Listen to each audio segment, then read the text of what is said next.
అందరికీ నమస్కారం. మీరైతే ఖచ్చితంగా పాటలాగే చెప్పాలి.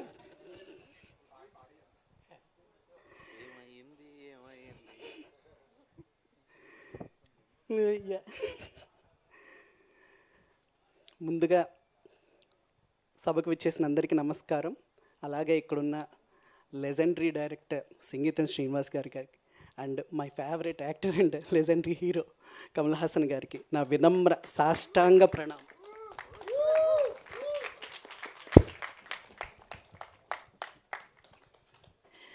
ఎందుకని ఈ ప్రాజెక్ట్ గురించి నేను సాధారణంగా అన్ని ప్రాజెక్ట్స్ గురించి మాట్లాడతాం. దీని గురించి ఎందుకు మాట్లాడాలి, నేను ఎందుకు మాట్లాడాలని ప్రత్యేకంగా అనుకున్నానంటే, I'm not a speech person regularly. మీరు ఎవరైనా లైఫ్ టైం అచీవ్మెంట్ కన్నా పెద్ద అవార్డు తీసుకున్నారా? ఇదేంటి నిండా 38 ఏళ్ళు కూడా లేవు, ఇదేంటి లైఫ్ టైం అచీవ్మెంట్ అవార్డు అంటున్నారు అనుకున్నారా? ఎస్, నేను తీసుకున్నాను. సంగీతం శ్రీనివాస్ గారి సినిమాలో పాట రాయడంతో నాకు అవార్డు లభించిన ఆనందం కలిగింది. The greatest opportunity. నేను 100% లవ్తో దేవి గారు, సుకుమార్ గారు నన్ను ఇంట్రడ్యూస్ చేశారు. 15 ఏళ్ళు అయింది ఈ సంవత్సరంతో. సో 15th ఇయర్లో సంగీతం శ్రీనివాస్ గారి సినిమా సింగ్ గీతం అనే సినిమాకి రాయడం నిజంగా నా అదృష్టం, నా భాగ్యం. ఈ 2 విషయాలు చెప్తాను. అలాగే ఈ సినిమాలో నేను నేర్చుకున్న అంశాలు ఖచ్చితంగా చెప్పాలంటే, క్రూ గురించి ఫెంటాస్టిక్ క్రూ. వీళ్ళందరితోటి నేను స్టార్టింగ్ నుంచి వర్క్ చేశాను. ఈ రైటర్స్ అందరూ చాలా ఎంత అద్భుతమైన ఇన్పుట్స్ ఇచ్చారంటే, వాళ్ళతో పాటు నేర్చుకుంది. ఎక్కడైతే ఒక భావం చెప్పడానికి అక్షరాలు కూడా లేవో, భాష కూడా సరిపోదో, అక్కడ కొత్త భాష సృష్టిస్తారు ఆయన. అక్కడ కొత్త అక్షరాలని పుట్టించి, పద వెల్లువలు పుట్టించి, వాక్యాలు కాదు కథల్ని రాస్తారనమాట. అది నేను ఈ సినిమాతో నేను ఆ ప్రయాణాన్ని నేర్చుకున్నాను.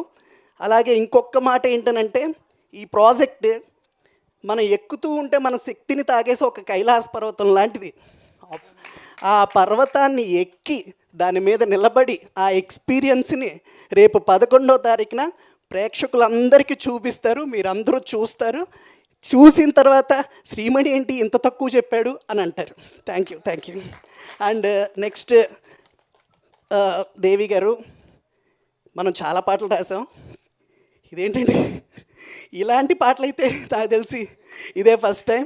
Thank you so much sir. మంచి సిచ్యువేషన్స్. ఇందులో ఒక పాట ఉంది, రిలీజ్ అవుతుంది సినిమా. రిలీజ్ అయిన తర్వాత ఇందులో 2 పాటలు వస్తాయి. Beautiful songs. అంటే నేను ఇంతకుముందు ఎప్పుడు రాయలేదు, ఇక మీద రాస్తానో లేదో కూడా తెలియదు. అంత అద్భుతమైన సిచ్యువేషన్స్. ఒక కవికి ఇలాంటి సన్నివేశాలు, ఇలాంటి ఛాలెంజెస్ తగిలితేనే అతనిలో ఉన్న గొప్ప కవిత్వం బయటకు వస్తుందంటారు. అలాంటి సన్నివేశం సినిమాతో నాకు దొరికింది. Thank you so much. And ప్రయాణం దత్ గారు సార్, థ్యాంక్ యూ సార్. ఇప్పుడు వైజయంతి మూవీస్లో మహర్షి రాశాను. తర్వాత మళ్ళీ అంత గొప్పగా, అంత గర్వంగా సంగీతం రాశానని చెప్పుకుంటాను. అలాగే ఇప్పుడు జరుగుతున్న సినిమాలన్నీ చేస్తున్నాను. Thank you so much sir. అలాగే నాగశ్విన్ గారు, మై ఫేవరెట్ డైరెక్టర్. మీ సావిత్రి అంటే మహానటి అంటే చాలా ఇష్టం. అలాగే కల్కి సినిమా నేను చూసి మా ఫ్రెండ్స్ అందరికీ ఒక 50 నుంచి 100 టికెట్లు నేనే బుక్ చేసి పంపించుంటాను. మార్నింగ్ 4 o'clock ప్రసాద్లో చూశాను అనమాట. చాలా ఇష్టం. మన మైథాలజీలో ఉన్న సైన్స్ని సినిమాల్లోకి తీసుకురావడం నాకు చాలా బాగా నచ్చిన అంశం. అలాగే thank you so much to each and every one. And thank you so much team. And రైటర్లందరికీ మరొకసారి గౌతమి గారు, శ్రీకర్ గారు, రాహుల్ గారు అండ్ సంకల్ప్ గారు. Sir, nice meeting you sir. మనం అప్పుడెప్పుడు కాదు సార్.